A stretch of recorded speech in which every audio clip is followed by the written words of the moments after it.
A fun finish in Raleigh, and we look to keep it going here inside the Conte Forum as we welcome you to Chestnut Hill for the Boston College Eagles taking on the Clemson Tigers. These two teams in the middle of that ACC logjam with that NC State loss. Dallin, you have now 8 teams just separated by 2 games in the conference standings. A lot of jockeying as we're out on the precipice of getting to Greensboro in the ACC tournament, but for Clemson, they might have their sights a little bit higher. They beat Louisville, obviously, with that win against Duke. If you can string together wins, we saw at Arizona State at Pac-12. They won 6 straight. They went from not in the conversation to in a tournament conversation. You got to win this game, and you got to string them together to get in the mix. He's Dallin Cuff. I'm Jay Alter. For Boston College, a team that's been inconsistent all season. One consistent part, the freshman Jay Heath. He's the only player to have started every single game this season, their second leading scorer, but he is on the bench tonight, and it's in for a good reason. Don't worry, not injured. He's making way for the 4-year senior walk-on Matt DiLuccio starting tonight because it's senior night here in Chestnut Hill. A little early in the season, but they wanted to do it on a Saturday, and when you're a 4-year senior walk-on, Jim Christian says get in there for the opening tip-off. It's awesome. Senior night is a unique night of a mix of emotions, excitement, a little bit of tension. Things are different now. This is a unique senior night in the fact they have 2 more home games, but Matt DiLuccio gets a chance to get out there, and we'll see how long he plays before Jay Heath comes on because, as Jim Christian has told us before, Jay Heath, a lot of times when they play well and they win, they go as number 5 goes, and we'll see when he gets in the game and what kind of impact he can have. On the other side for Clemson, Amir Sims is a critical piece of this team. One of the most skilled bigs in the country. They run so much through him. He'll be stepped out away from the post a lot of times, the high post, facilitating, leads the team in assists, rebounds, and points. He is the key. Can they disrupt him? Can they make it difficult for him in that point forward role? Sims in all orange. It's Steph Mitchell in the home white as we are underway in Chestnut Hill. A terrific college basketball Saturday continues here on the ACC network. This Clemson team a week ago, their last game, totally took it to Louisville. A big-time win, trying to capitalize on that, and they pick up where they left off, a big-time triple. Alamir Dawes, the freshman guard for the Tigers, knocking it down. And Derek Thornton was there. It wasn't really bothering, wasn't great ball pressure. Amir Dawes just knocked it down. He was great in shoot-around. He was drilling threes consistently, the freshman. And Derek Thornton back into the starting lineup for Boston College. He missed Wednesday night as Popovich travels, but he is back after some back spasm kept him out against the Cavaliers. DiLuccio checks out. After 41 seconds, Jay Heath gets inserted into the Eagles lineup. He's like, man, Pop, why'd you have to travel? I didn't get a touch. I didn't even get a chance to jack one up. I did want to see if he got just a touch, and I want to see him let one fly. So how does this Clemson team pick up where they left off? What was the key to that Louisville win? Well, they came out with great energy, and they shot the ball. They take a ton of threes. Top 20 in the nation in terms of how many threes they take versus how many field goals they take. They've already hit 2 and taken 2. It's easy to say, but it's hard to do. When this team makes threes, they literally can beat anybody in the country. We've seen them beat Duke and Louisville. When they are missing, which they have done more often than not at 32% on the year, they can get beat.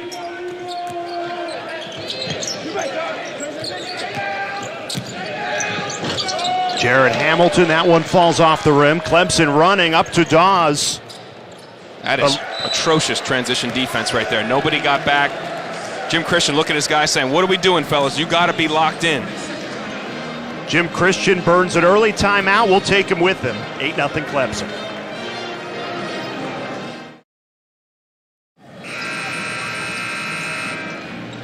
Tigers up early, an 8-0 run to start this game. How do you keep it consistent after Louisville? You say it's easy. Take the 3 and make the 3. Well, yeah, but that was a great job by Sims slipping away. And Nick Popovich, they went over this a ton in shoot-around. Popovich is going to try to be there to not let them come off the ball screen, but the weak side has to slide over and help. There was none of that. Popovich late to recover, and Sims 42% from the 3-point line in league play, knocks down the open 3. He's going to be living out there in the top of the key. Popovich has got to be better defensively, and on the offensive end, they tried to do it in the first possession when Popovich traveled, is go inside to him. Maybe you can get a foul or 2 on Sims, disrupt his rhythm, get him out of the game. But Sims really is a matchup nightmare if you're an ACC coach because he can beat you so many different ways. If you're any coach. I don't care if you're the ACC or any league, because that guy is one of the more versatile, talented bigs in the nation and presents a ton of problems, and they use him very well. Heath trying to get the Eagles going. That goes begging. Offensive rebound falls to Mitchell. Here's Heath again, this time on the drive, and he can't convert again. Sloppy start for the Eagles early.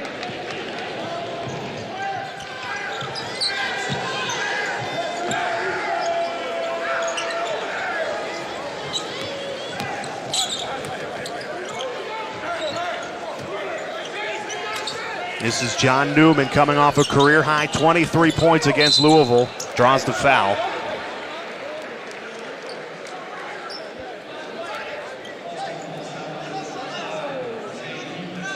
Take a look at Sims' numbers, as we mentioned. First in points, rebounds, total assists. Look at this game against UNC and Duke and Louisville in those wins. Almost 20 points a game, almost 60% from the field, hooking guys up. Again, you'll see him operate in that top of the key, especially in the middle of the court, because there's no help side in the immediate time. So he can drive that big when it's like that, and then when he designates a side, they have a lot of dribble handoff action, back screens, cuts. I mean, they backdoored Duke to death, and he was hooking guys up.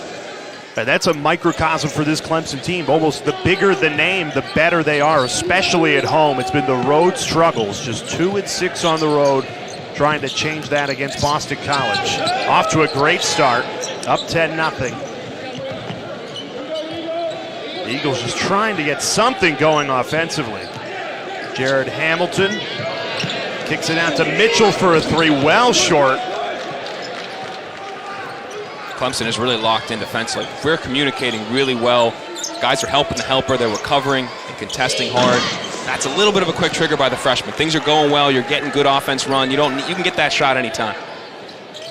Hamilton, a transition three. It's good and much needed.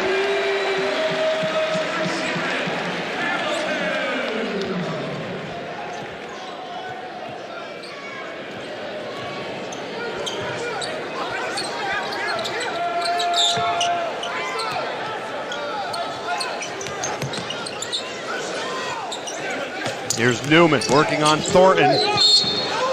Takes it hard and draws the foul.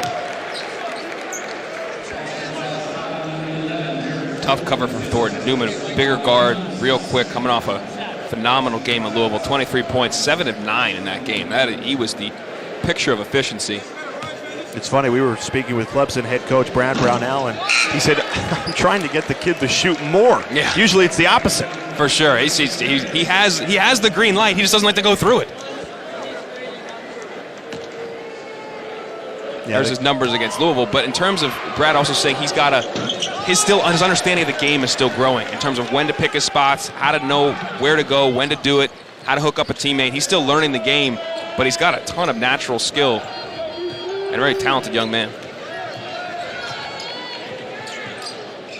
Popovich going to try a triple. Sims closed out so hard. Next time Popovich has that pick and pop action, maybe a shot fake and try to get in the lane. He is also a versatile big that can really score and pass as well, just like Sims. This is Curran Scott, thought about a three. Finds Sims. Count it, plus the foul. Amir Sims showing why he's so tough to handle.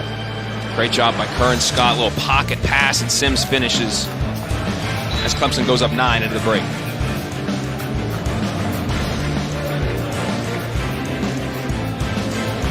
Breaded chicken and fresh ingredients made to order only at Zaxby's.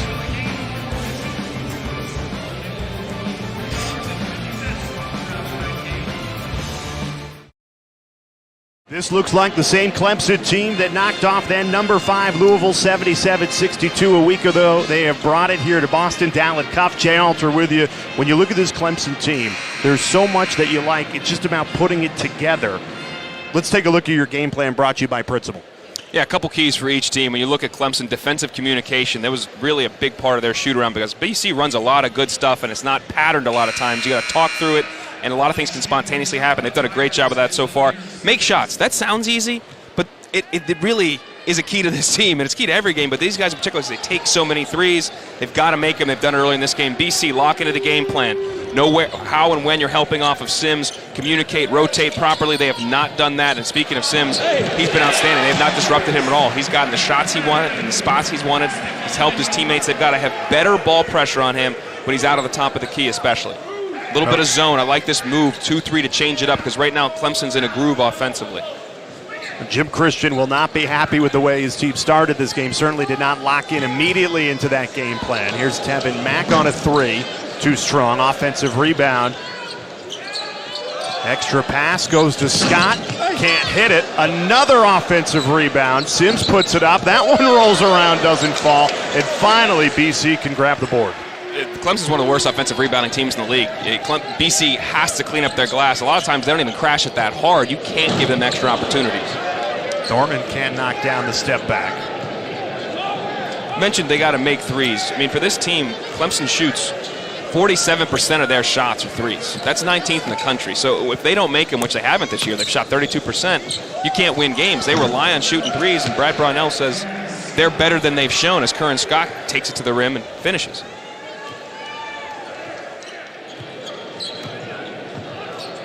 Boston College just no offensive rhythm. How do they get going early in this game? Maybe it's Jarius Hamilton. That ain't it. I think they've taken a lot of quick shots and a lot of quick threes. Jay Heath is an outstanding player and on cue, off an offensive board. That helps. I think they've got to run a little more offense. Make Clemson move, get into the second and third side, and challenge them to keep guarding. That is a terrible pass and going to lead to a run out for Heath. Easy 2 for Heath. That's 5 points in 15 seconds for the freshman. And I really, again, that zone, really like this change up. But that was a bad pass by Curran Scott, bad turnover, but it has put Clemson on their heels a bit as they're trying to think about how to attack it versus when they were in the man-to-man, they were just cruising. Max in trouble, has to get rid of it, finds Sims. Heath again there for the takeaway. It'll stay with Clemson. Tuesday night, you can catch Duke as the Blue Devils chase a number 1 seed. They're in action against Wake Forest. It comes to you 7 Eastern time, Tuesday night, right here on the ACC Network and the ESPN app. Duke got a big game coming up tonight, too, trying to get back on track after that NC State performance where I believe we call that sleepwalking into a road game with a rival. You end up with a 20-point shellacking. You think they rebounded a big way tonight? Yes. I think they're ready to go. Virginia Tech visiting Cameron Indoor. That's a young team going into Cameron for the first time. Obviously not an easy place to play. They'll have gotten an earful all week. Coach K will have those guys fully locked in and ready to go. Good ball pressure by Stephon Mitchell, but again, you see where he had great job. Great defender. He's got long arms, stays in front of the body on Sims. But Boston College gives it right back. Steph Mitchell, no surprise he comes up with the steal. He leads the conference in steals.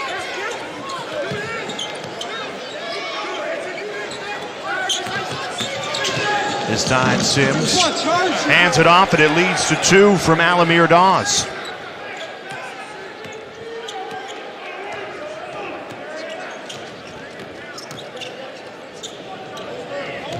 It's a great big man battle between Sims and Mitchell today. I like this little isolation. Mitchell can go at Sims. Picked up his dribble, has to get rid of it. The freshman C.J. Felder's first touch, 5 on the timer. Mitchell has to hurry. Decides to pop and hits it. Very versatile young man, giving them something on both ends right now as they cut the lead to 4. He really does it all. Yeah. He fills up that box score, one of the more underrated players in the league. I mean, Jim Christian saying before, if he's not on the all-defensive team, they should just throw that award out. Stop doing it. Which he's right. He does affect play a lot of ways on the defensive side of the basket. He's there and help side a lot. He stunts well. He reads the game. He, of course, great at steals. And again, Dawes gets an open look against the zone on the backside. Heath's closeout just wasn't quite good enough. But Dawes, like I said, he's just shooting it really well right now. Seeing a big basket. He'll make you pay. This is C.J. Felder, and he's fouled. He'll get 2 at the line when we come back. Clemson with a 10-0 start early, and then these two teams trading punches in the early going of this first half. See, Mitchell, this is a tough shot. Step back over Hunter. Tyson knocks that down, but this is what he's more known for. It's on the defensive side against one of the best bigs, most versatile guys in the country. Stays down, gets his long arms on the ball, ignites the break the other way.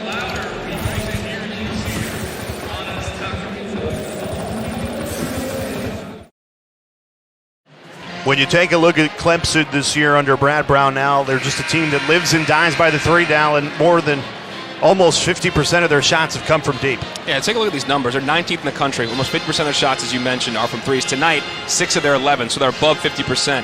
38% of their points come from the three-point line. That's 31st. The problem is they're shooting 32% of the year, which is 228. They really rely on the three, and they have died by it in a lot of games.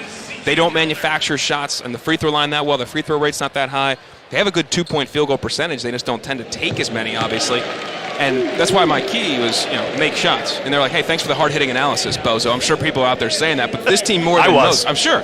But this team more than most have to make shots. Otherwise, that hurts their defense. When you miss shots, you can't get in the offense. You can't set your D. And the offensive end, obviously, those points kind of are important. My question to you is, why do they keep shooting? If you're 228th at three, I would think, okay, that's not the DNA. Let's adjust and shoot less of these. The problem is, as I talked to Brad about, he said, hey, in practice, we shoot better than that. And there are times where, you got to play to your personnel. This group doesn't have, Elijah Thomas isn't on the squad. You're not going to pound it inside to somebody. Sims is great in terms of great post position, good angle, and good delivery. Pounded inside there. Trey Jemison, the sophomore, delivers the slam. But they have personnel that can open up the floor, play 5 out, and use a lot of motion, use a lot of cutting and screening, and be effective that way. In that offense, the way they play, you're gonna have good looks. The question is, can you make them? And they've missed them more often than they've made this year, with the exception of some really big wins. Boston College goes inside. This is Jarius Hamilton. Decides to pull the trigger. Too much on it. Again, not a great shot. They never got second or third side. A contested, fade away. Not really what you're looking for. It's a quick call there. Jemison wasn't quite set. Jemison comes in, big body though, physical guy, 7-foot sophomore. Look at him work Popovich up the line. Popovich's body position was bad. He didn't break contact to get around. He chose the wrong time to try to get around, and a great entry pass by Hunter Tyson, who's come on and gives some good minutes. I just loved so much that, as you're saying, this team doesn't pound it inside. They go right to the big 7-footer. I mean, I don't really know what I'm talking about anyway. I'm just running my mouth. Now, Boston College, considering how slow they've started offensively, only down 7.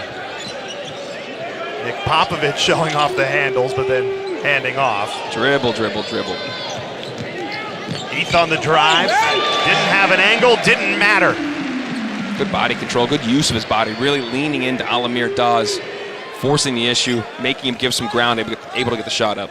See how they're playing the icing this ball screen. Look at Heath's feet. He's not letting him come back to the middle. Back to Jemison, trying to keep it on one side. They got to switch. Tried to go back inside. Mitchell read it the whole way.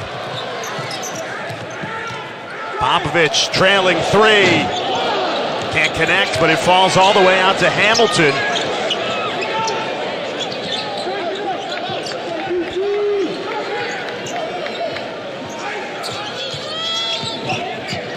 Popovich had his pocket picked by Hunter Tyson. Tyson trying to take it all the way himself. He does, plus the foul. He's given some great minutes since coming on. Great steal, making good passes, really smart player. Our next All Access with North Carolina basketball comes to you Monday, 8 o'clock Eastern time, right here on the ACC Network. Love watching this, Dallin. You get an inside look at Roy Williams' season. And honestly, it's must-see TV. Yeah. How is this team handling the adversity? Last-second loss after last-second loss. It's been unbelievable what they've gone through and how they've lost games. And this is actually, having fun with it. Muffin McGraw, who's going through it at Notre Dame right now. Support group meeting, former champions on handling the adversity of the season. Yo, Steve Kerr, we're holding a spot for you. Which Kerr responded. He replied on Twitter and had an image of it. He said, I don't know, all's good here or something. Paraphrasing, but it was a gif of a guy jumping off a mountain. Yeah, the good thing with Steve Kerr is, you know what? They're getting the #1 pick more likely than not if they win the lottery. And they made some moves with that trade that frees up some dollars if they want to just be in the luxury tax. Golden State will be fine. They'll be quite all right with Steph and Clay coming back healthy. I think all 3 of those coaches will be fine. They all will be. They're all having down years, but they're brighter. I mean, UNC's got 4 McDonald's All-Americans coming back. Cole Anthony, he may return as well. I mean, really? His dad said there's a possibility. I mean, if that's... Would you? If I were him right now, I would seriously consider it because his stock has dropped. He was people thought preseason top 3, top 5 pick lock. Right now in the latest mocks on ESPN, he's an 11 pick, and you're seeing that he doesn't necessarily do anything at an elite NBA level right now. And he's had the injury issues. Obviously, family money is not a concern, having a dad play in the NBA for so many years. I think there's a situation where if he came back, he could actually benefit his stock in terms of him being in the league and being able to impact a team. You see it with P.J. Washington, recent years for Kentucky. He stayed, he come back another year. He's been better. When he left, Nick Richards, another Kentucky guy, came in. People thought he was one and done. He's a junior, one of the most improved players in the country. That'll improve his opportunity in the NBA, and I think Cole may benefit from it too. The question is, this draft is pretty weak, so next year's draft could be different. He could slide, but my question is, will you be able to be on a team and compete and play at the NBA level versus being a two-way player in the G League, which I think where he would be heading. Steph Mitchell uses the pump fake, takes it hard to the hole, puts it up and in. Man, he is really just such a versatile guy that changes the game for them. Great ball fake. He had that great steal earlier. It's just a smart player making smart plays. Jim Christian said we might not have one ACC win without Steph Mitchell. He's that much of a game changer. He's a winning player. And this is Jay Heath getting on the ball, causing a tie-up. The energy on the BC side, the defensive side, has been much better. And offensively, it's just a really smart play. Great ball fake. Gets Sims just to stand up a bit. And that's a tough finish with Tyson coming the other way, late on the help. Tyson late there, and Mitchell made him pay. So much fun watching Mitchell and Sims on both sides because both guys really defend. Yeah, and I think this is a much better matchup for them. He pressures Sims better. He can disrupt him, as one of my keys, to kind of make him uncomfortable, not operate their offense as well. A little bit better than Popovich can.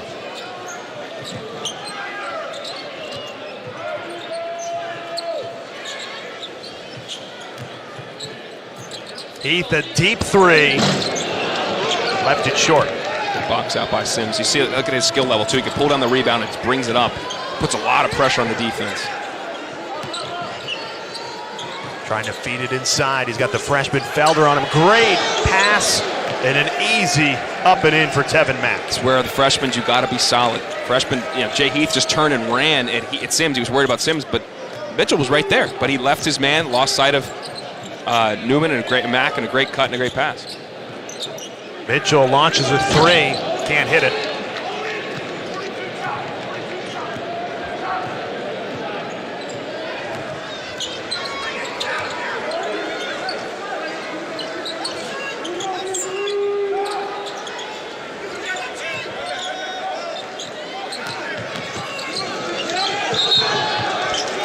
Clemson stepped on the out-of-bounds line, but the Tigers still an 8-point lead.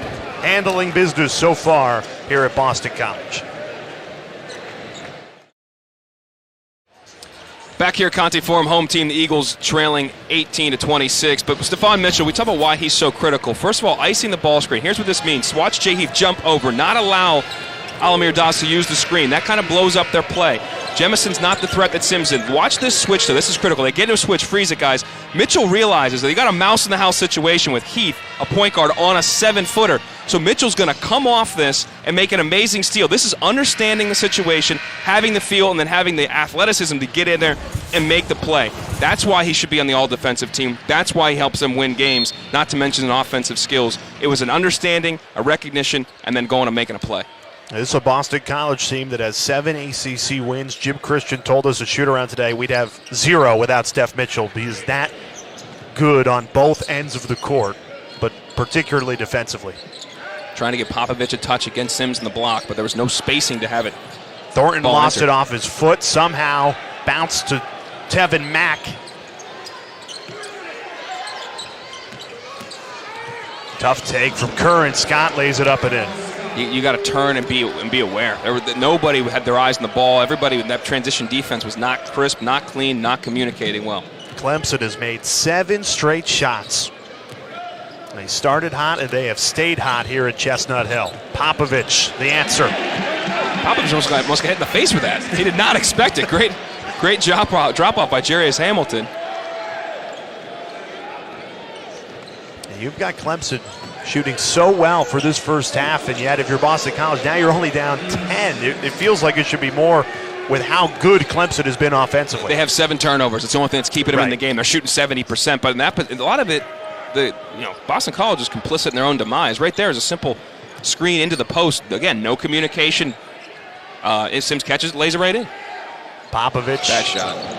But Hamilton kept it alive. That one swirls around the rim. Popovich wants to face and go at Sims. You got to try to go at him. Maybe you can get him out of the game with foul trouble, because right now he and the Tigers are running offense really well, but he's such a key to them doing that. Newman a 3. It's good. Clemson cannot miss. Hamilton didn't close out. As Mark Jackson says, hand down, man down. He was not there to contest, and Newman made him pay.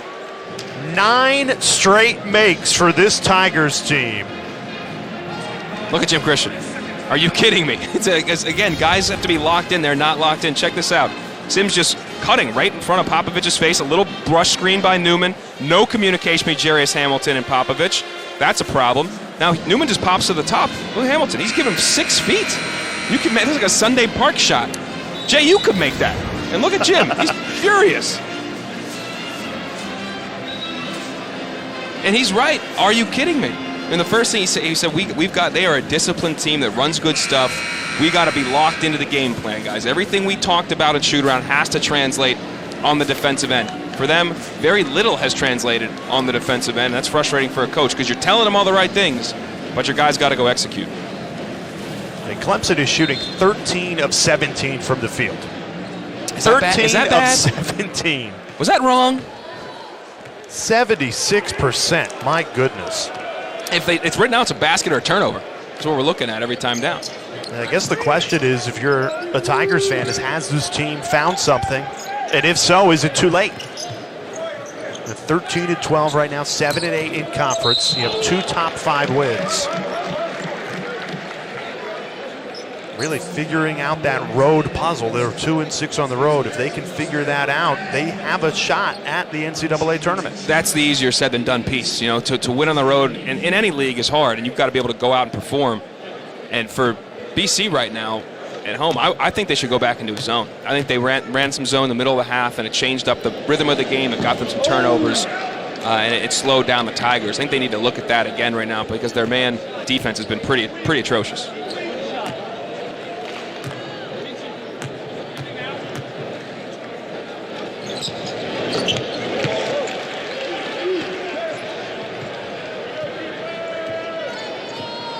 There you go, 2-3 zone.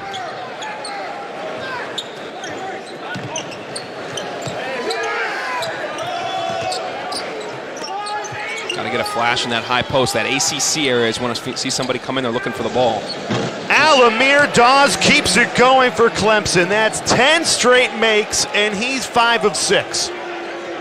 And Jay Heath's got to call it run the pass, know who the next pass is. He's got to know that he should have cheated out there and try to have a little better contest on Alamir Dawes, because the way he's shooting it right now, he's got 13 points. You got to try to run him off the line a bit.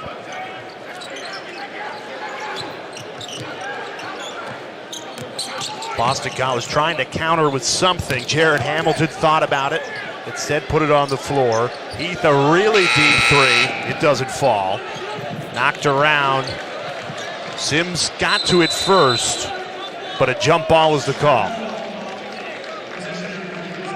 First to the floor. Sims and Popovich are battling, but Sims got down there just a second before him and able to get the tie up and maintain possession. I got to give you credit. What you got, man? I did want to mock you for saying Clemson just had to make shots. Well, they are shooting Boston College out of their own gym right now. I try to make it as simple as possible for folks. We can X and O stuff all day long, but in the end, when you're running good stuff and you're getting guys good looks, sometimes you got to execute and make shots. They've made 10 of their last 10. Still shooting 75% even with that miss. As we take a break with the Tigers leading by 15.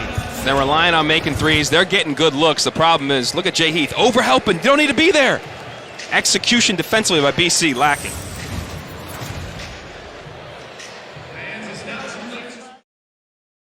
ago, this Clemson team was left for dead when it came to the NCAA tournament, but since then, 2 straight wins at Pittsburgh and then number 5, Louisville.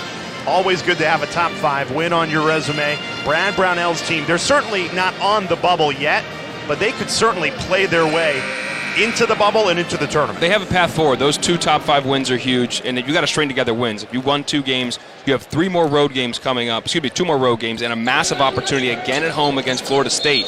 If you can beat Florida State and win, I think, at least 3 of these last 4, so you would have won 7 of 8, 2 top 10 wins. I think that moves you into the conversation. We saw their net right now is in the 80s.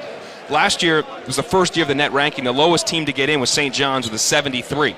So it's been done before. Their numbers could move in the 70s and 30s. Now, we're assuming all these wins. You got to win the games. You got to put it together, and that's the biggest thing. Is they can find some consistency, coupled with those resume builders they have, they could get into the conversation. And we've seen it with Arizona State in the Pac-12. I've mentioned this already in the broadcast. They won 6 straight. They went from out of the talk to into the field, and that's in a bit of a muddled Pac-12 with a couple decent wins.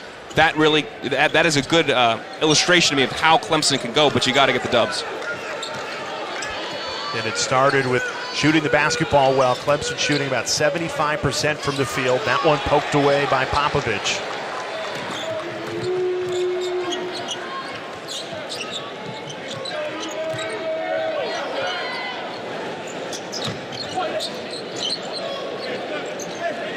Here's Steph Mitchell. Boston College really heavily playing through their big men so far. Has a mismatch on Newman. Decides to kick it out, though. Hamilton steps into it and drills it from deep. Tevin Mack, just a little bit of overhelp again. He didn't need to dig down that far. They were all locked in. There was no movement on the weak side. They had 5 guys, and Mitchell was 15 feet from the hoop. Didn't need to step to him there.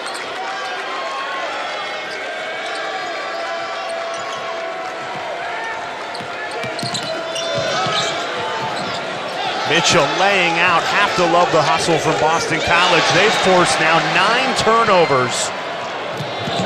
Trying to cash in on the offensive end. Hamilton leaves that one short.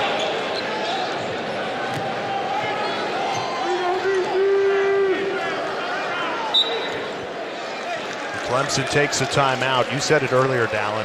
For a Tigers team to be shooting 75% and only up 10, it's an indictment on ball security. They've turned it over 9 times in this first half. It's like a bucket or a turnover right now. Now, they haven't gotten killed off the points directly. BC's only scored 6 points off turnovers, but when you're shooting at that clip, if you can be a little more secure with the rock, you could have a 15, 20-point lead in this game. A reminder, Nothing But Net every Sunday on the ACC Network. Weekly basketball studio show. We'll give you the best of the week that was and take a look at the week to come. Tomorrow, 8 o'clock Eastern Time. Right here on the ACC Network and the ESPN app. Special guest tomorrow, Jordan Cornette joining the crew. Carlos Boozer, unfortunately going and paying homage to Kobe Bryant, his former teammate and friend, passing away. So JC steps in with Luke Hancock, Kelsey Riggs, and myself. Certainly a lot of talk as February will quickly become March, and where are these teams going to end? In the ACC, you've really had 3 locks for the entire season. Virginia, another tough road win today, inching closer to that. Okay, well, there's at least going to be 4. Yeah, I mean, I've said for about a month now it's going to be 4. Virginia now has played their way into. They're not even on the bubble right now. Right. In my mind, they're into that 10 seed. They move to a 9 seed range depending upon how they finish. Offensively, they've made shots. They've run better offense. Kie Clark, Tomas Walda, Tensine, others have been much better, and their defense is always stout.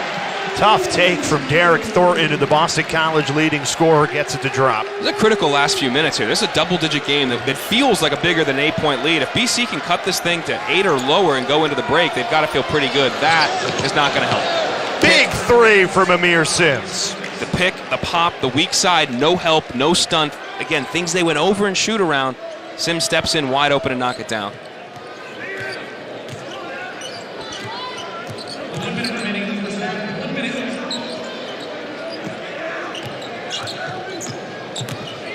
Popovich working on Sims. Falls off the rim.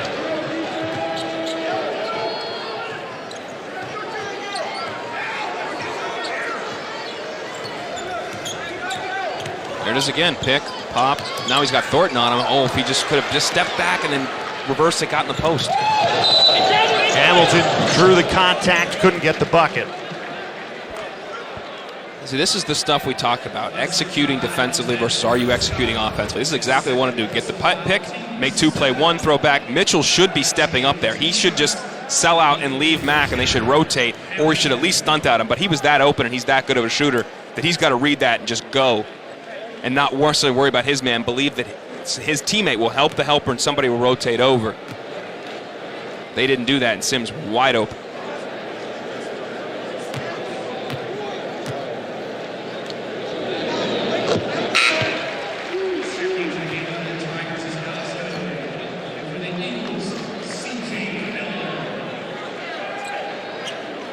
Clemson will likely have that 1 second separation between the shot clock and the game clock, so they could hold for the last shot of this first half. Tigers led by as much as 15 earlier in this game. Eagles have clawed back, cut it to 10. Big possession. You want to go in with some momentum, try to get a stop here, leave it at 10, and go regroup, especially defensively for BC.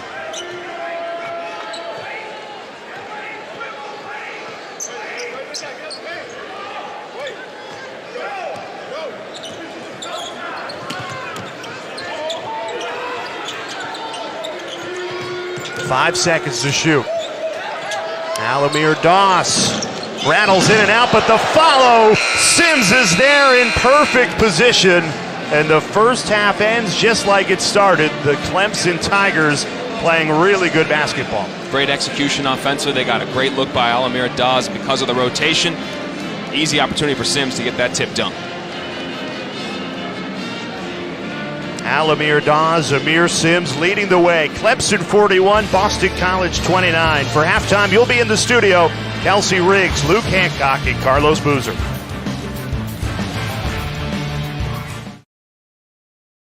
"20 minutes down, 20 to go. Second half right around the corner, and it was all Clemson in that first half. Tigers with a commanding lead. He's Dallin Cuff. I'm Jay Alter.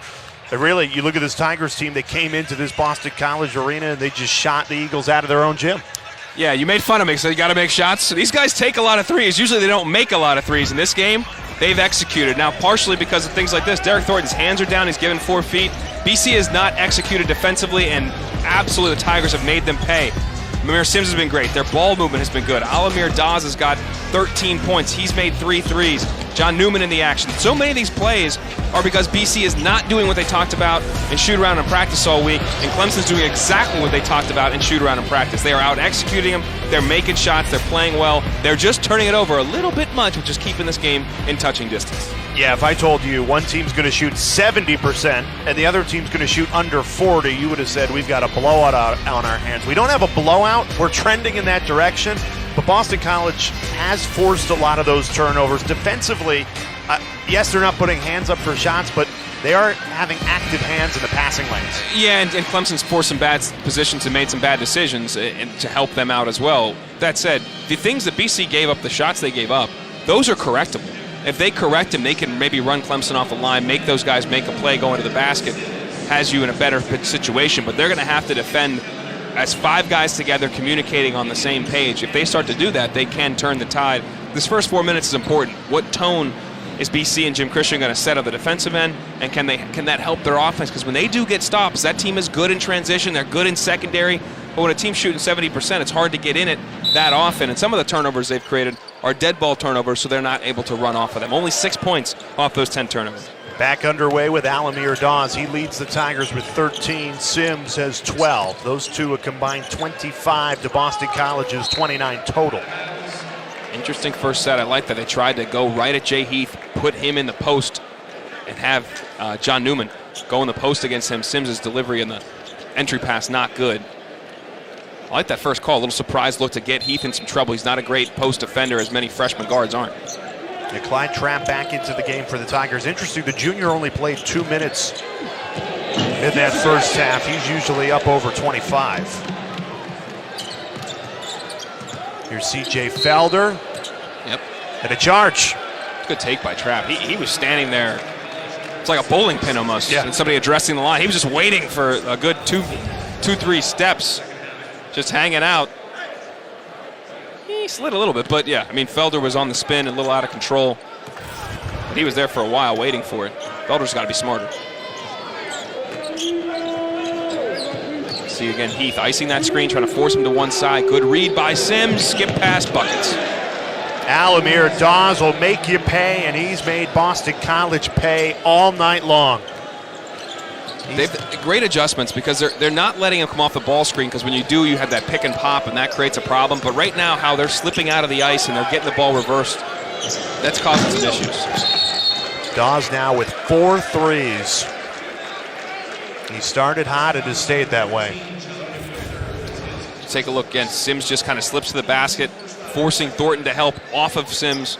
Alamir Sims in the rotation late from Felder. Again, 5 guys working together. Felder's got to realize that guy's wide open. He's got a hot hand. He's made 3 already. Run at him, call the switch, and be in a scramble situation.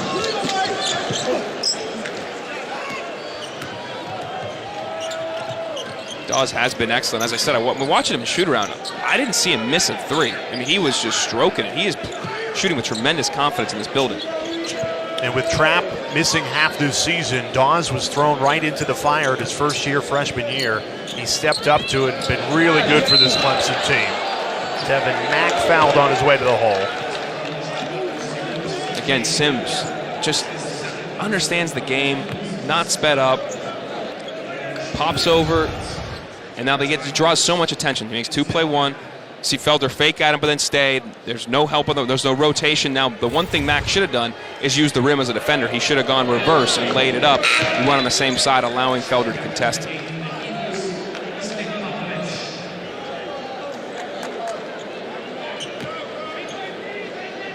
It's called helping uphill by Felder. He helped up, and there was a guy behind him. You're exposing the basket.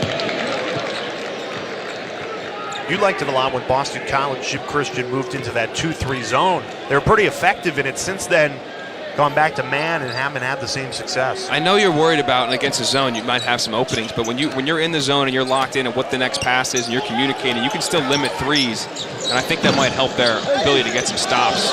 Good battle by Popovich, but couldn't get the tip.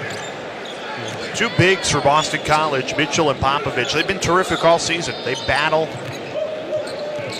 Because when the other team's shooting 70%, you're going to find yourself in a big hole. Ball screen, they clear out the side. They're switching, and Thornton's got a mouse in the house situation. Mack a wide open 3. He's got it, rattles in for Tevin Mack. And Clemson has its largest lead of the night at 20. Timeout, Jim Christian.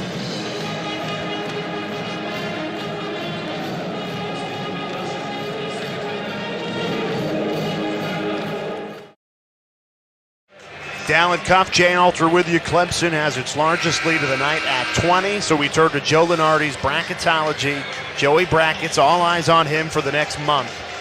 You got those 3 teams that clearly have separated themselves. 3 seeds or better. Virginia, another road win today. They seem safely in as a 10 seed. NC State has now fallen out with the loss today. They're in the first 4 out. But what do you make of where the ACC stacks up right now? I think those 4 are going to be in the tournament. The question now becomes NC State, and they have 2 home games, 2 road games. They got to go at UNC, a team that's lost 7 straight, home against Pitt, at Duke, after beating Duke by 20 plus. I'll tell you what, they ain't winning that game. I don't think that's going down. Throwdown by Kamari Williams. And then they host Wake. So I think you got to win. You have to win the games you're supposed to win there, 3 of the 4, and then you get in the ACC tournament. And that's the wild card. You want opportunities. You want to see Louisville, Duke, or Florida State to get a chance to pad your resume on a neutral court. Clemson has that opportunity. They take on number 8 Florida State in the regular season. I'll tell you who I wouldn't want to see, and I know it'll sound silly because they're 15 out of 15, as Dawes continues to stay red hot with a 3. As I would not want to see North Carolina and Roy Williams, because they are certainly capable of beating you, and if they do, it looks like such a bad loss. Could really tank your resume. That's the hard part. It's about the numbers. Now, when you're on the road a little bit, it won't hurt you as much as losing to them at home. But that said, that team still has talented players. But today, Garrison Brooks didn't play to an illness. Justin Pierce was out. I mean, there's always somebody out of the lineup, and they got just destroyed at Louisville. And that team's obviously confidence is struggling. And that's a rivalry game, too, so you would think they're still going to show up for that one. Trapp gliding. showing off Clyde Trapp. It's his first bucket of the night. And that, obviously, we talked about Clemson already. They're not in the discussion yet, but if they win down the stretch, especially if they beat Florida State, I think they're going to find themselves in the mix with these 5 games. If they win 4 of the 5 and they get in the tournament, or when they're in the tournament, another opportunity or 2, it could happen. Popovich left it short. He'll get 2 at the line. Dawes now with 5 threes. This guy you can't afford to lose as he kind of holds his ankle.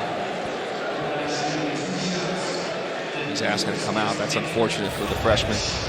Now they're icing that ball screen, but when you ice it, you don't want to let him reverse sides, but you can't just give him the lane. Popovich has got to be there. He was able to drive right down the lane, skip it across to Dawes, who's now hit his 5th 3 of the night. I'll say it again, I do think a zone, you might want to mix something up right now because they are in a complete groove. It was an 8-point game, folks, with 1:50 to go in the first half. It is now a 23-point game. I'm not a mathematician. I think that's a 15-point swing in about 6 minutes of hoops. It is. And really, it's just Clemson making shots. It really is a simple game, and Brad Brownell was actually laughing with us at shoot-around because we always try and get good stuff from coaches, and when a coach says, we just got to make shots, it's like, well, it's a cop-out. With Clemson, it really is true. I say it sometimes, too, when you're analyzing a game, because you can X's and O's all game long, but when you're getting good looks, you just got to make them. And right now, they're getting great looks, and they're making them. And they did that at Louisville, and they're also defending well, too. They're defending BC below 40% from the field, making it tough for them.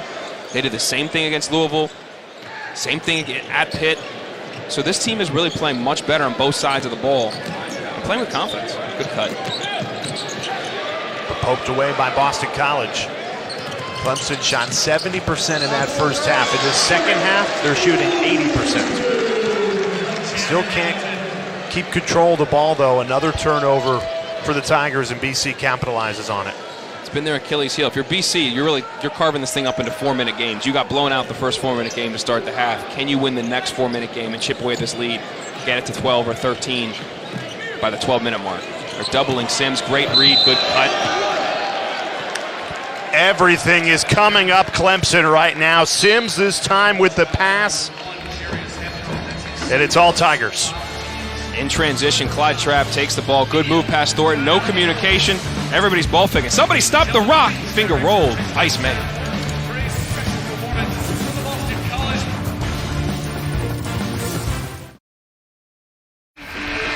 Alamir Dawes, the freshman, set the tone for this Clemson team right away. This is the first possession on offense. Derek Thornton gives him some room, drills a triple.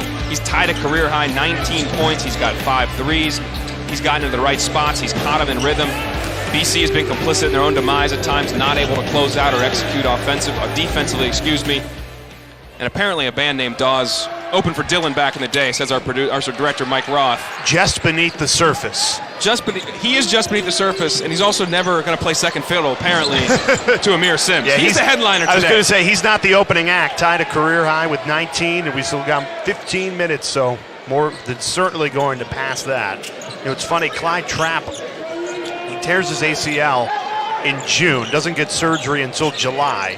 Now, Brad Brownell's thinking we might lose this guy for the season with how long it takes to rehab from an ACL tear. He ends up coming back in December, 4.5-month rehab.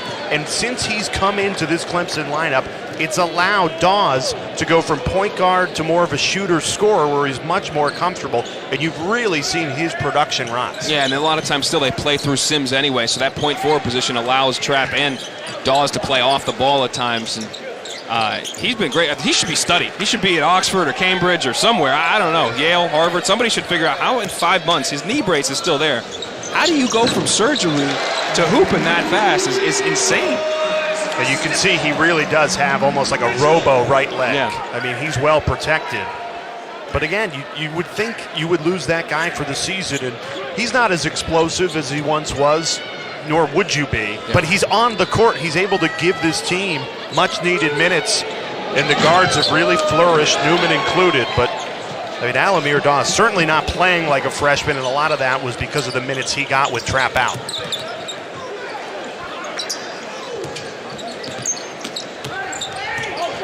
The one bright spot today for Boston College, Steph Mitchell, that time comes up empty. Great defense from Sims. He was straight up. They wanted a foul, not getting it in transition. That's a good look for Max. Couldn't get it to go.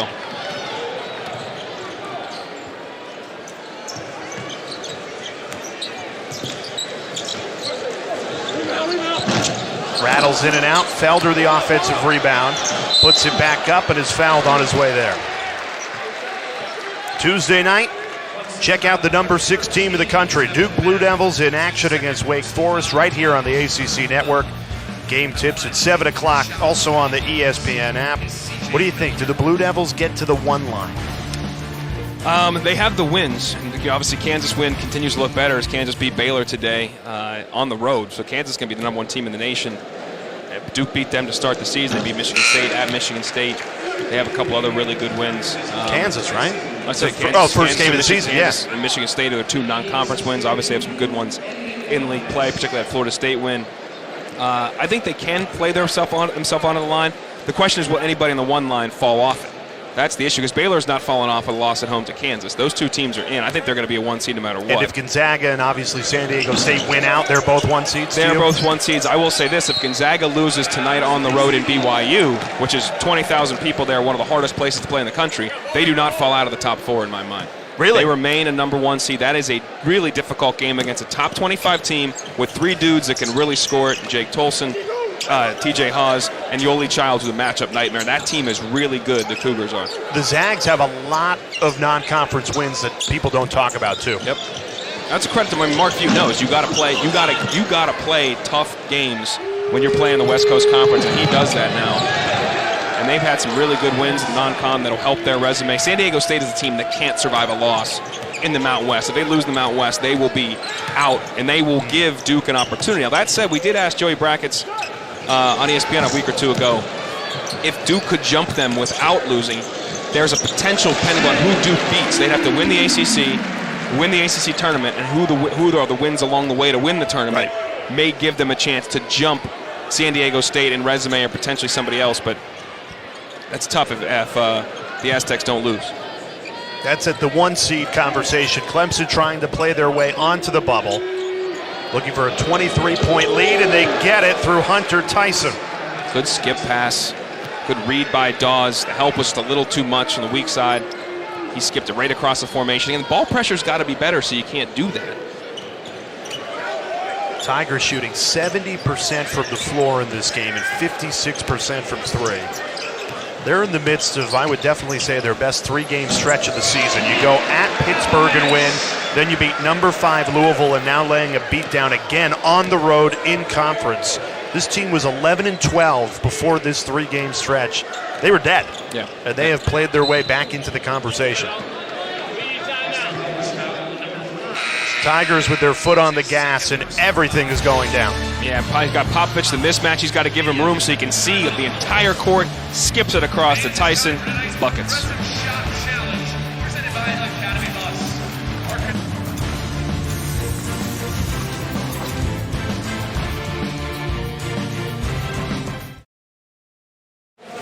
Dal and Cuff, Jay Alger back with you. I'm starting to think our colleague Joe Lenardi gets paid by the update. he's raking it in then. Because we've got another one. This one hot off the press. NC State, despite the loss to Florida State, they are still the last 4 in. They're actually the last team in the field. But more importantly, the Seminoles have jumped into the 2-seed line. We were just talking 1 seed, 2 seed with Duke. Florida State now a 2 seed, and they've got Louisville Monday night, big Monday. Can't get a better matchup than that. Huge game. Obviously, Florida State beat them in Louisville earlier in the year, January 4th. Those teams will play again to Monday night, as you mentioned. And that game essentially is who's going to be on the 2 line, because right now Florida State is the 8th overall seed, the last of the 2 seeds, where Louisville is the 9th team, which is the first of the 3 seeds. So if Louisville can win on the road, especially because of the road win, they will flip-flop for sure. And NC State, because of results today, a lot of teams on the bubble lost around the Wolfpack. The Wolfpack stay on that line because their loss isn't a bad one to Florida State. They stay in per Joey Brackett's. Now, folks, he does usually get 1 or 2 teams wrong. Right. I know he's not perfect. Some years he is. Some years he is, and he will kindly tell you that when he is. He's outstanding at what he does. He's been doing it for years. He's set an industry, man. He's created an industry that every network tries to replicate. Now there's too many bracketologists. He is the guy. Yeah, he's the one that is most tuned in, that has the most deep research and knowledge done in this, and is the most consistently successful across a number of years. So we'll see if the Wolfpack, though, we mentioned, they have their opportunities. They got games left. They got Duke on the road, which obviously their opportunity, but I don't think they're winning that game. But they have other games they should win down the stretch, and then the ACC tourney. And I think the winner of that Louisville-Florida State game, as you said, they will be the 2 seed. I think it'll stay that way. One of those two teams will end up on the 2 line. Well, I think so now, just because, again, you have to look around the rest of the country. WVU just has been in a real struggle. They've been living in struggle. Seton Hall's been a little more up and down. That's a team that was competing on the 2 line. As those teams struggle, that allows your statement to be, yes, I think that's accurate. So, but the situations can change around the country, obviously. Oh boy, it's coming to me. It's going up. I want it to come about 6 inches higher. Catch it in the shot pocket, just stand up and fire it from midcourt. Boom! Buckets! When he has the ball in his hands, there's never a shot he didn't like playing for Columbia. Fluorescent green light, my friend. Fluorescent green light. Now, my man Mike Roth, the director, Rothy, right on it. Had me on the follow-through and everything. Didn't know he was there. Too bad I couldn't catch the rock. That's okay. Somebody at halftime came up, and I thought they obviously would want to talk to Dallin. Nobody wants to do that. Because they said, you coached me at a basketball camp. And I'm like, oh, cuff. Like, some kid wants to get... And he's like, no, you did. I'm like, oh, I am so sorry. You must have learned absolutely nothing that summer. Ironically, I was like, what camp was employing you? No, I'm just kidding. We got a Rex Chapman blocker charge alert. Let's take a look here as Dawes comes in, and he can still move if the offensive player initiates the contact. I don't think I think there was some contact there, but I would not be a charge in my mind because Jared Hamilton did not lay a shoulder into him, did not push off. That's a tough call. It's a career high for Alamir Dawes, staying red hot. He's got 6 threes and 22 points. They've got 18 assists on 25 made field goals. They are sharing the rock and making shots. And another charge called here. This time it's Amir Sims on the charge. Everything coming up Tigers. Take a look out in transition. Curran Scott drops it off, and Dawes hunting threes, hands and feet ready. I mean, he is seeing a big basket, his 6th triple of the night. On now back-to-back charges called on BC. Jay Billis had a great line. Refs do love to make the charge motion, that they love to put the hand on the head and just point the other way. He said if the motion was downward-facing dog, I think we'd see less charges. I think he's absolutely right, in all honesty. It's like an umpire for the punch-out. Love to do strike 3. Everyone wants to go Frank Drebin from Lethal Weapon and do their whole performance. Question is, how many people listening know what Lethal Weapon is? I got it. I got the reference. My dad educated me on that one. Clemson can't miss right now. That one, a step back from John Newman. Jim Christian has seen more than enough. Takes another timeout. Clemson started this game on a 10-0 run, and they have just padded this lead firmly in the driver's seat. During the timeout, we'll remind you can catch North Carolina Roy Williams basketball going all access Monday, 8 Eastern Time, episode number 5, right here on the ACC Network and the ESPN app.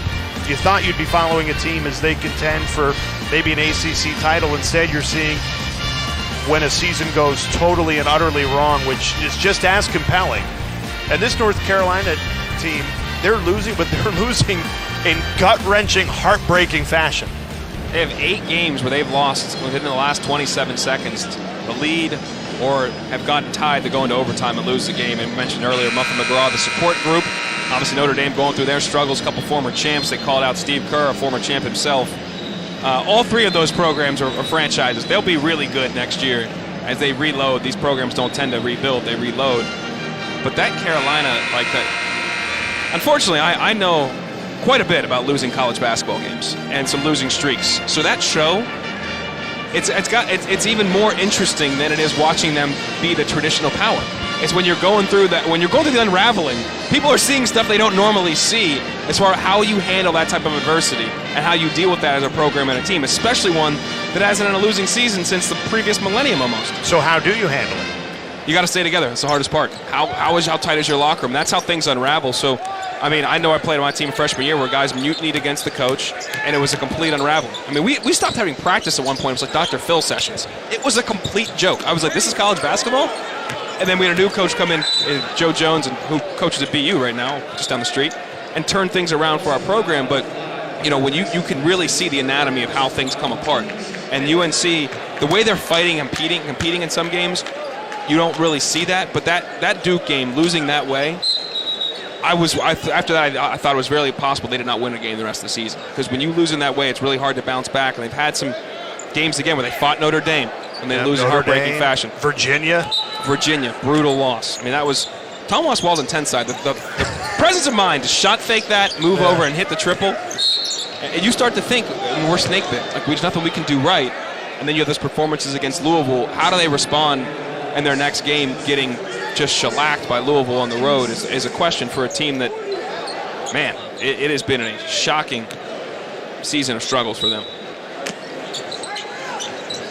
And right now they sit dead last in the ACC. Still wouldn't want to see them in the ACC tournament down there in North Carolina. You know, wouldn't that be the story of the year? I don't think it's going to happen. Wouldn't that be unbelievable? I wouldn't want to see them. I'm not going to sit here and say they're going to win it, but I just would not want to play them. They still have a lot of talented players, but obviously the injuries and some confidence issues, and still trying to figure out how to get past by Sims. Cole Anthony's still trying to figure out how to play within the concept of everybody else and get some guys involved at times. Hands by Mitchell. Leads the ACC in steals. That's his 4th of the night. Heath trying to cash in on a 3, and he does. That's been the biggest issue, is your defense a lot of times helps your offense, particularly BC. When they can go into transition or into secondary, they're a much better offensive team. But when a team's shooting almost 70% against you, it's hard to get out in transition consistently, and that's just too easy. There was never any help. He's able to get right into Thornton's body and finish. I've said it a couple of times. You know, it's been on Clemson, no doubt about it. Tigers have this game handily from start to finish, but Steph Mitchell has been a real bright spot for Boston College. The hustle, the motor is just something to be admired. Yeah, the understanding. He's a smart player on both sides of the ball, and he's a very versatile player. He can do a lot of things for you. Unfortunately, they haven't done enough. Good cut, good pass by Sims. I'll tell you what, these guys look like a tournament team right now. And I don't know if it's because BC has not played well defensively, how they share the ball, how they make shots, how they're defending. I mean, this is an impressive performance on the road. Take a look from Sims again. Gets the ball in the high post. Tyson back cuts. Thornton goes through Felder. Feathery touch.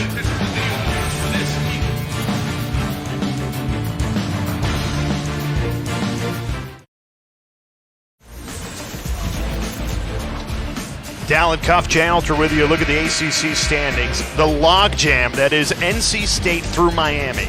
8 teams, only separated by 2 games. It's up for grabs. And right now, Clemson trying to play their way out of that logjam, emerge from it, and climb to maybe as high as 5th. Yeah, we moved to 8-8 right now. Looks like they're on the precipice of doing that. And this team has found a little consistency. That's the biggest difference with the ACC this year. People keep talking about how the conference is down. And the conference is down, and that's based on your past successes. We're grading the ACC based on being perennially the best conference in the country. That's not that this year. And that's because the teams in the back end have gotten a little better, but the teams in the middle are not consistent. They can have good wins and pop up and beat anybody, but they also can lose to anybody in the conference. And that has not been the case in years past, partially because the back end may have been a little bit weaker, but I more argue that the teams in the middle were better, more consistent. That's why they are usually tournament teams. That's why we're talking about 6, 7, 8 tournament teams out of the ACC. This year we're talking about 4, maybe 5 at the absolute most.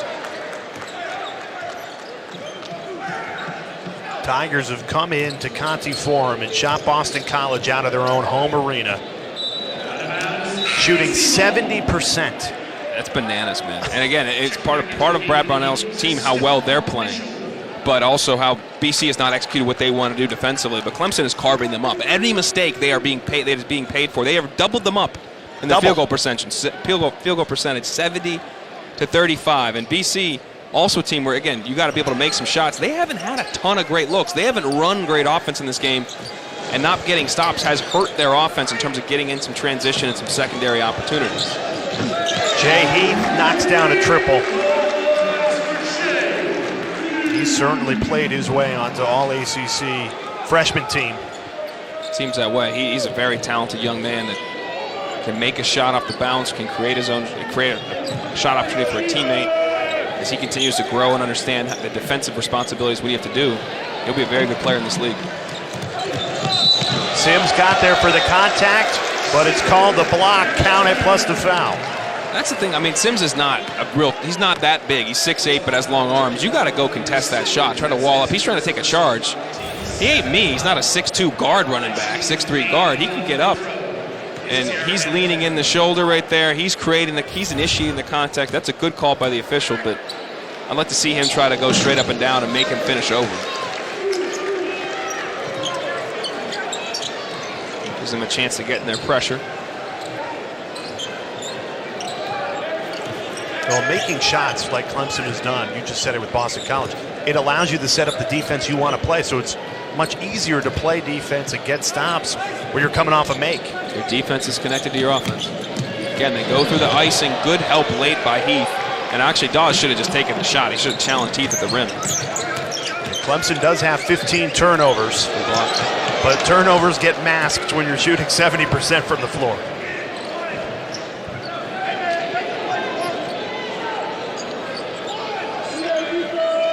Very rarely you can afford in an ACC road game to turn the ball over 15 times and be up at all, let alone up 20. Good point. Rocking the rim, Hunter Tyson adding to the Clemson lead. He just cut right in front of Derek Thornton's face. Thornton lost sight of him, then he got right in front of him, didn't make any effort to make a play on it. You said it earlier, Tyson, when he's on the floor, he gives really good minutes. He has given great minutes. He's made the right cuts. He's made some good plays offensively and defensively, the right reads.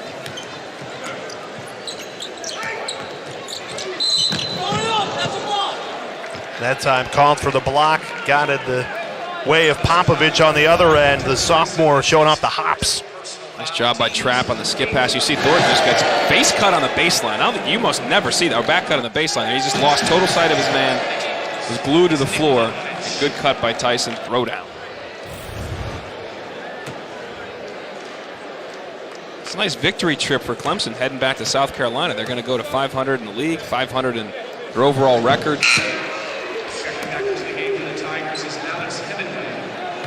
How about this? In 14 minutes, Tyson's come on, 11 points, perfect from the field. Efficient. Pretty good. Pretty good. That season of Curb Your Enthusiasm so far. Folks, if you don't watch, you are missing out. Larry David's a genius. Best show on right now? Yeah, no doubt about it. So you've got Clemson closing in, as you said, on 8-8, and I think more important than anything, believing that they have a future in this season. When they were 11-12, you're thinking, man, even if we play well, even if everything goes our way, I don't know if we're going dancing. Now, you have a real possibility. Those two quality wins, because that's the thing, is like the committee will look at the Q1 wins and the Q1 losses, obviously, and some other losses they have. They have some bad losses as well, but those ones over Duke and Louisville can turn the tide when you're comparing other teams that have wins over teams between 20 and 30 on the list in terms of, you know, the quality of the win. I think that may be a tiebreaker situation. That's if they win. I think they've got to win down the stretch, 3 of the next 4 games, if not every game, going to the ACC tournament, not just for how they're playing in momentum, but for that resume to get in the discussion. Because right now they're on the outside looking in, but this road win will be still a decent win for them because you're on the road. Hemingway off the bench, comes in, nothing but net.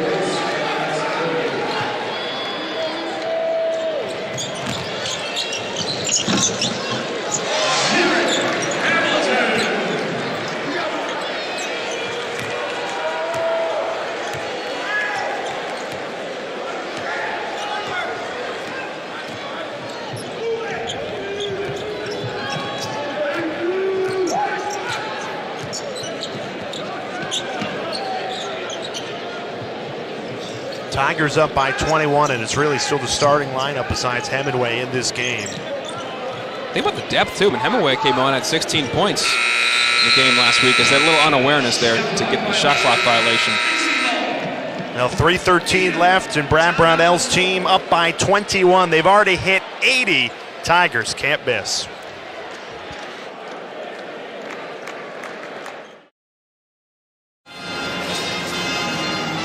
The Clemson Tigers shooting 71% on the road here at Boston College, a commanding 21-point lead. BC never in the game. Clemson got out to a 10-0 lead and never looked back down. Yeah, and it really started at Alamir Dawes, the first shot of the game. He knocks down a triple, and he's been outstanding. And the freshman phenom, you just said it, Alamir Dawes, a career night. He had 6 triples, a career-high 22 points, and he's tonight's player of the game, brought to you by Zaxby's. Along with 3 assists, he's been incredibly efficient. In the 5, now including this game, he's hit double figures in 3 of the last 5 games. As this team, again, hits a level of consistency, he's starting to find a stroke. Like I said in shoot-around, he was just knocking down shots so consistently, so fluidly, and that's what you want as a player, carry over into the game when you're feeling good.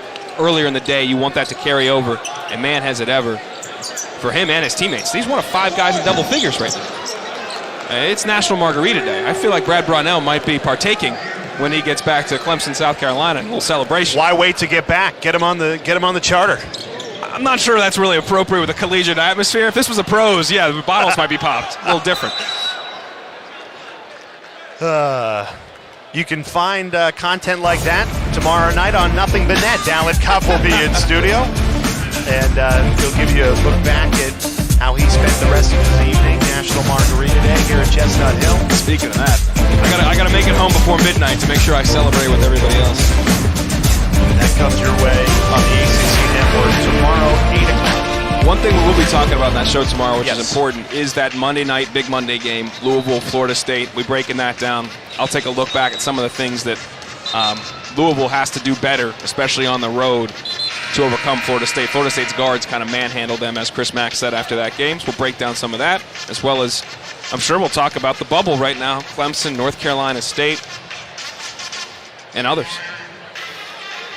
I think you have to start including this Clemson team just because they've got the top 5 wins. They've got 2 of them. The only other teams to do that this season has been Kentucky and Louisville.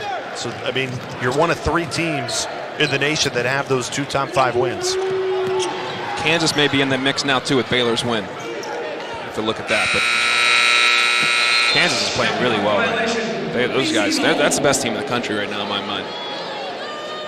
And Duke is right there. I mean, Duke's just a younger team. That's my only question when they get in the tournament. They still have such a higher ceiling. They can still get better and still improve. Yeah, they haven't played their best game, have they? No, they've got more to go. It's just when those lights are bright and it's tourney time, you always wonder how young guys respond. And in recent years, you know, the one-and-done era we're in, it's really hard. I mean, that last time to get it done and win a championship was Gila Okafor's crew in 2015. But the difference with that group is they had Quinn Cook, a senior that's been through so many battles. They really don't have that guy. And Trey Jones, their leader, is a sophomore.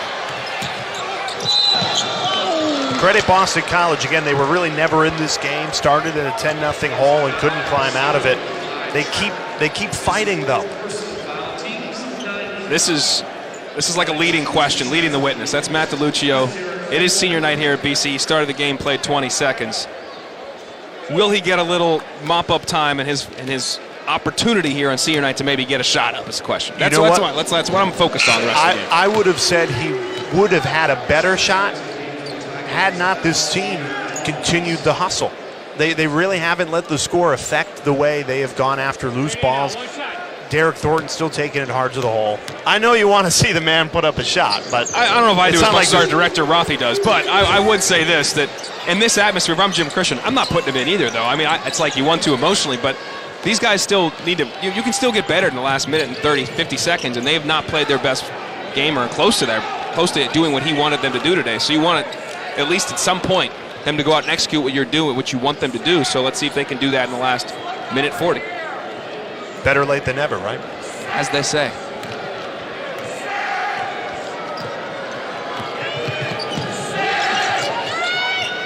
Trap fading away.